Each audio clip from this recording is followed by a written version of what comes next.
इस सेशन में हम लोग सिंपल प्रेजेंट टेंस के अफर्मेटिव सेंटेंसेस को डिस्कस करेंगे। तो यदि आपको भी टेंस में परेशानी है, टेंस आपको परेशान कर रहा है, तो एकदम बेसिक लेवल से हम लोग बातों को डिस्कस करेंगे। और यदि आपको टेंस पता है तो फिर इस वीडियो को देखने की कोई ज़रूरत नहीं है, आप स्किप कर सकते हैं। ठीक है, कारण कि एकदम बेसिक लेवल से हम लोग बातों को डिस्कस करने जा रहे हैं। ठीक है, तो दोस्तों हो सकता है आप लोगों को पता हो सिंपल प्रेजेंट टेंस के अफर्मेटिव सेंटेंस में कौन सा वर्ब यूज होता है। तो वर्ब का फर्स्ट फॉर्म या फिर फिफ्थ फॉर्म यूज होता है। ठीक है, मतलब V1 या फिर V5 यूज होता है। ठीक है, यह सिर्फ अफर्मेटिव सेंटेंस के लिए है ना। नेगेटिव सेंटेंस के लिए, इंट्रोगेटिव सेंटेंस के लिए बात अलग होता है ना। तो आप लोगों को पता होगा शायद V1 किसे कहा जाता है। तो वर्ब का जो मूल रूप होता है, जैसे कि आप कहेंगे इट, तो यह कौन सा वर्ब फॉर्म है, तो V1 है ना।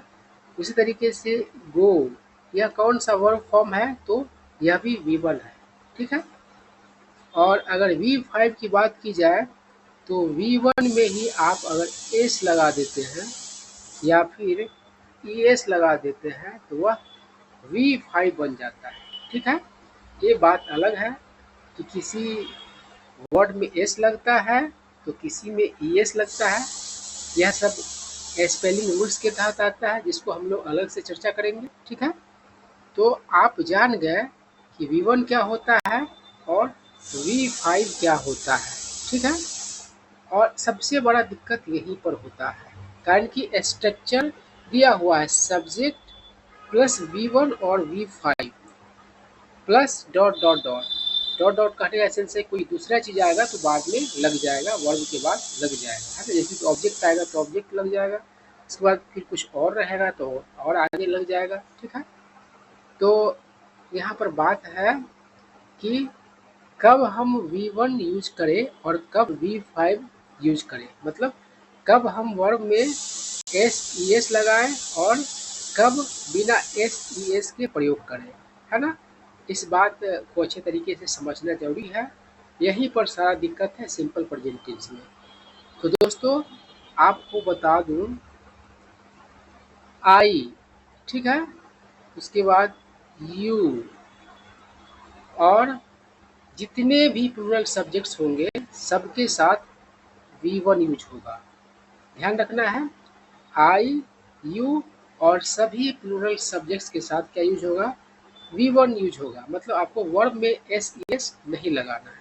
ठीक है, और जितने भी सिंगुलर सब्जेक्ट्स होंगे सबके साथ V5 का प्रयोग करना है, मतलब वर्ब में आपको SES लगाना है। ठीक है, यहाँ पर थोड़ा सा कन्फ्यूजन का शिकार हो जाते हैं स्टूडेंट्स, क्यों होते हैं वो बताता हूँ। देखिए V1 जो होता है वर्ब का प्लूरल फॉर्म होता है और V5 जो होता है वर्ब का सिंगुलर फॉर्म होता है। अब देखिए यहाँ पर जैसे कि हम गो लिखे तो यह प्लूरल है, और अगर गोज लिखे तो यह सिंगुलर है। और स्टूडेंट्स ये जानते हैं कि SES लगा हुआ रहता है तो प्लूरल हो जाता है। तो दोस्तों अगर नाउन में आप एस या ES लगाते हैं तब वह प्लूरल होता है। देख रहे हैं बॉय क्या है तो सिंगुलर है, और बॉय में एस लगा दी तो बॉयज क्या हो गया, प्लूरल हो गया। तो जब नाउन रहता है और उसके साथ SES लगता है तब वह प्लूरल होता है। लेकिन जब वर्ब रहेगा और उसमें आप SES लगाएंगे तब वह सिंगुलर हो जाएगा। यहीं पर मतलब कि कंफ्यूज हो जाते हैं स्टूडेंट। ठीक है ना, तो इस बात को भी अच्छे तरीके से समझ लीजिएगा तो कोई दिक्कत नहीं होगा, है ना। यानी कि जब भी वर्ब में SES लगा हुआ आपको मिले तो आप उसे क्या समझेंगे, उसे सिंगुलर समझेंगे, है ना। और यदि नाउन में S या ES लगा हुआ मिले तब आप उसको क्या समझेंगे, तो प्लूरल समझेंगे। ठीक है बात।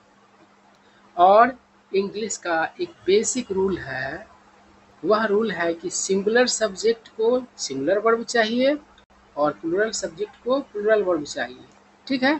तो यहाँ पर भी कंफ्यूजन किस बात को लेकर के हो जाता है, तो आई तो सिंगुलर है लेकिन इसके साथ क्या यूज होता है, तो V1 होता है यूज, है ना। तो यही एक अपवाद है, यानी कि आई सिंगुलर है फिर भी यह अपने साथ प्लूरल वर्ब लेगा जो कि V1 होता है प्लूरल, ठीक है ना। और यू, यू जो है सिंगुलर भी होता है और प्लूरल भी होता है। जैसे यू का अर्थ होता है तुम चाहे आप, तब क्या हो गया, सिंगुलर हो गया। और यदि यू के लिए हम अर्थ समझेंगे आप लोग तुम लोग, तब क्या हो जाएगा, यू प्लूरल हो जाएगा। तो सिंगुलर और प्लूरल दोनों तरीके से यूज किया जाता है यू का, है ना। और इस वजह से इसके साथ हमेशा प्लूरल वर्ड का यूज किया जाता है, V1 का यूज किया जाता है, ठीक है ना। तो आपको ध्यान रखना है, चाहे आई रहे या फिर यू रहे या फिर कोई भी प्लूरल सब्जेक्ट रहे, प्लूरल सब्जेक्ट कहने का मतलब एक से अधिक, ठीक है ना। सिंगुलर मतलब एक होता है और प्लूरल मतलब एक से अधिक होता है। तो आपको क्या करना है, V1 का यूज करना है ना। मतलब वर्ड में एस नहीं लगाना है। और यदि आई यू या कोई भी प्लूरल सब्जेक्ट्स हो उसको छोड़ करके बाकी सभी जो मतलब कि सिंगुलर सब्जेक्ट होगा उसके साथ क्या यूज होगा, V5 का यूज होगा, यानी कि आपको वर्ड में एस या ES लगाना होगा, ठीक है। देखिए सारा का सारा बात एग्जाम्पल से अच्छे तरीके से समझ में आएगा, ठीक है। तो इन बातों को ध्यान रखिए और कुछ प्रैक्टिस कर लेते हैं हम लोग। एक ही वर्ब का यूज करेंगे उससे सहूलियत होगा। एक ही वर्ब, वो वर्ब क्या है, तो हम लोग टीच का यूज करने जा रहे हैं, है ना। तो टीच का अर्थ होता है पढ़ाना, टीच क्या है, V1 है और इसमें ये ला देते हैं तो टीचर जो होता है V5 हो जाता है। तो टीच क्या होगा, प्लूरल होगा और टीचर्स क्या हो जाएगा, सिंगुलर होगा, ठीक है ना। क्लियर है बात, यस लगा हुआ रहेगा तो आपको सिंगुलर समझना है, ठीक है ना। यही बचपन में उल्टा पढ़ लेते हैं ना, इसके वजह से दिक्कत हो जाता है। चलिए पहला जो है क्वेश्चन है दिया हुआ है क्या कर आई, जो कि सब्जेक्ट है, किसी काम को करने वाले को सब्जेक्ट कहा जाता है ना, या फिर जिसके बारे में चर्चा किया जाता है उसे ही सब्जेक्ट कहा जाता है। तो कह रहा है कि आई, उसका दिया है ब्लैंक। अब बताइए, अब यहाँ पर आई तो सब्जेक्ट हो गया और उसके बाद इसके लिए आप क्या चुनेंगे, V1 चुनेंगे या फिर V5 चुनेंगे। तो हम लोगों ने डिस्कस किया था कि आई रहेगा चाहे यू रहेगा चाहे कोई भी प्लूरल सब्जेक्ट रहेगा तो हम लोगों को V1 ही चुनना है। तो टीच और टीचर्स में से V1 कौन है, तो टीच है। इसलिए क्या आएगा यहाँ पर ब्लैंक में खाली जगह पर क्या आ जाएगा, तो टीच आएगा। सेंटेंस क्या होगा, आई टीच मतलब मैं पढ़ाता हूँ। और V1 हो चाहे V5 हो उसका उच्चारण ताहू तिहू इस तरीके से होता है ना। ता है ती है ते है ये सब होता है। तो इस सेंटेंस का हिंदी अर्थ क्या होगा, मैं पढ़ाता हूँ, ठीक है। अब चलिए दूसरा क्वेश्चन है, कह रहा है कि यू ब्लैंक टीच या फिर टीचेज। तो हम लोग अच्छे तरीके से समझ चुके हैं, चाहे आई हो चाहे यू हो चाहे कोई भी प्लूरल सब्जेक्ट हो, हम क्या करेंगे, तो V1 का यूज करेंगे। V1 कौन है, तो टीच है। तो यहाँ पर खाली जगह पर क्या आ जाएगा, तो टीच आ जाएगा। क्या हो जाएगा, यू टीच मतलब तुम पढ़ाते हो, ठीक है। और आप कह सकते हैं आप पढ़ाते हैं या फिर तुम लोग पढ़ाते हो चाहे आप लोग पढ़ाते हैं, सब हो जाएगा। यू जो है सिंगुलर और प्लूरल दोनों तरीके से यूज होता है, ठीक है ना। और चाहे सिंगुलर तौर पर यूज हो चाहे प्लूरल तौर पर यूज हो, हमेशा इसके साथ V1 का यूज होता है, मतलब प्लूरल वर्ब का यूज होता है। V1 क्या होता है, तो प्लूरल होता है और V5 क्या होता है, तो सिंगुलर होता है, ठीक है। अब चलिए नेक्स्ट क्वेश्चन को देखते हैं। कह रहा है ही ब्लैंक टीच होगा या फिर टीचेज होगा। तो ही ना तो आई है ना ही यू है, ठीक है ना। तो V1 का यूज तो नहीं करेंगे। अब चेक क्या करना है, सिंगुलर है कि प्लूरल है। तो सिंगुलर कहने का मतलब एक होता है, प्लूरल कहने का मतलब एक से अधिक होता है। तो ही मतलब वह एक ही है ना। तो एक ही है तो इसके साथ सिंगुलर वर्ब का यूज होगा। और सिंगुलर वर्ब कौन सा होता है, तो SES लगा हुआ, है ना। तो ये हो जाएगा आपका ही टीचेज मतलब वह पढ़ाता है। उसी तरीके से क्या है, सी ब्लैंक टीच या फिर टीचेज, तो इसी पैटर्न पर है, सी भी सिंगुलर है ना। तो इसके लिए क्या हो जाएगा, सी टीचेज मतलब वह पढ़ाती है, ठीक है। सी भी सिंगुलर और टीचेज भी सिंगुलर, तो सिंगुलर सब्जेक्ट को सिंगुलर वर्ब मिल गया। इसी बात का ध्यान रखना है, सिर्फ कंफ्यूजन आई और यू कर देता है ना। आई सिंगुलर है फिर भी क्या करता है, प्लूरल वर्ब ले लेता है, और यू सिंगुलर प्लूरल दोनों है और ये क्या करता है, हमेशा प्लूरल वर्ब ही लेता है, ठीक है। चलिए आगे बढ़ते हैं। क्या है, राहुल ब्लैंक, इसके लिए आपको आया है टीच और टीचेज। तो राहुल एक व्यक्ति का नाम है, एक ही का सेंस यहाँ पर पता चल रहा है।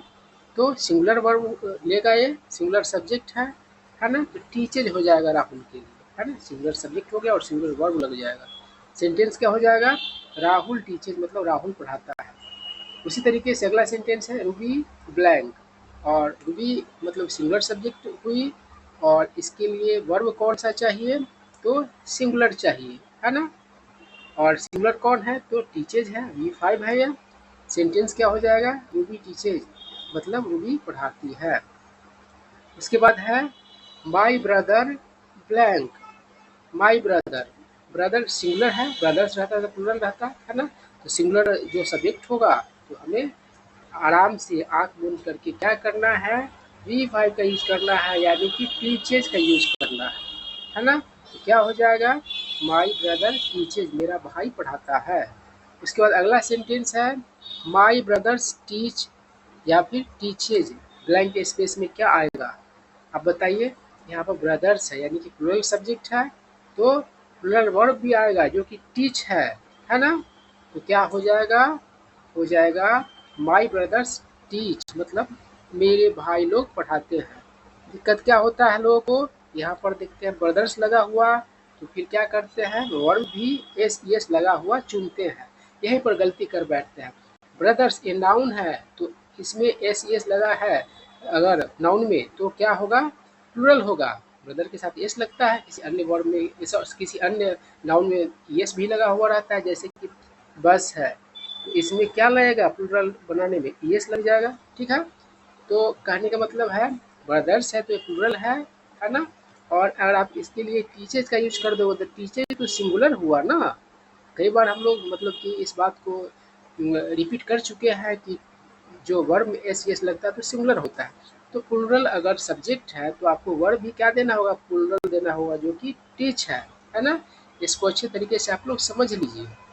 माई ब्रदर्स टीच मतलब मेरे भाई लोग पढ़ाते हैं। उसके बाद अगला सेंटेंस है कबीर एंड अक्षय ब्लैंक, बताइए क्या आएगा, तो टीच आएगा या फिर टीचेज आएगा। तो कबीर एंड अक्षय दो सब्जेक्ट्स हो गए है ना, तो प्लूरल हो गया, एंड से जुड़ा हुआ है, एक ए है और एक ए है तो दो हो गया ना। तो प्लूरल तो हो ही गया चाहे जिस तरीके से हो, है ना। तो यहाँ पर भी क्या आएगा, तो आप लोग कहेंगे कि टीच आएगा, ठीक है। सेंटेंस क्या हो जाएगा, कबीर एंड अक्षय टीच मतलब कबीर और अक्षय पढ़ाते हैं। उसके बाद है टीचर्स, उसके लिए टीच या फिर टीचेस क्या चुनेंगे आप ब्लैंक स्पेस में, तो प्लूरल है, एस लगा हुआ है, तो आपको वर्ब लगाना होगा प्लूरल जो कि टीच है ना। तो टीचर्स टीच मतलब कि टीचर लोग पढ़ाते हैं, शिक्षक लोग पढ़ाते हैं। उसके बाद है वी ब्लैंक स्पेस, उसके बाद दिया हुआ है टीच और टीचेज। वी यानी कि हम लोग, यानी एक से अधिक हो गया यानी प्लूरल हो गया, तो वर्ब भी कैसा लेना होगा, प्लूरल लेना होगा, वी1 लेना होगा जो कि टीच है। सेंटेंस में क्या आ जाएगा, ब्लैंक स्पेस में टीच आ जाएगा, क्या हो जाएगा, वी टीच मतलब हम लोग पढ़ाते हैं।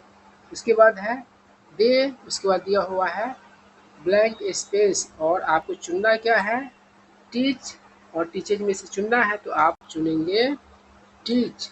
क्यों, तो दे यानी कि वे लोग यानी कि प्लूरल है, और वी1 यानी कि बिना एस एस का वर्ब जो होता है वह प्लूरल होता है, तो प्लूरल सब्जेक्ट हो गया और प्लूरल वर्ब हो गया, है ना।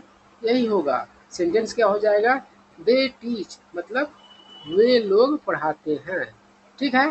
तो सिंपल प्रेजेंट टेंस के अफर्मेटिव सेंटेंस में इतना ही आपको ध्यान रखना होता है कि सब्जेक्ट कौन है और उसके साथ कौन सा वर्ब यूज करना है, कारण कि दो तरीके का वर्ब यूज होता है, वी1 भी यूज होता है और V5 यूज होता है। तो जब भी कोई सिंगुलर सब्जेक्ट मिले तो आपको क्या लगाना है, V5 लगाना है ना।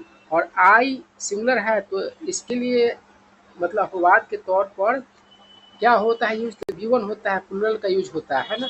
उस तरीके से यू जो है सिंगुलर और प्लूरल दोनों में यूज होता है, और इसके लिए भी चाहे सिंगुलर हो चाहे प्लूरल हो V1 का यूज किया जाता है। तो इन दोनों को ध्यान रखिएगा। तो मतलब आई रहे चाहे यू रहे चाहे कोई भी प्लूरल सब्जेक्ट रहे, आपको प्लूरल वर्ब का यूज करना है। बाकी जितने भी सिंगुलर सब्जेक्ट्स रहेंगे सबके साथ आपको V5 का यूज करना है, ठीक है। उसके बाद आपको इंग्लिश बोलना हो, पढ़ना हो, लिखना हो या फिर एग्जाम से क्वेश्चन बनाने हो, कहीं कोई दिक्कत नहीं होगा, ठीक है। और हम लोग नेक्स्ट वीडियो में निगेटिव सेंटेंसेस को डिस्कस करेंगे। आई होप आप लोगों को सारा बात अच्छा तरीके से समझ में आया होगा, ठीक है।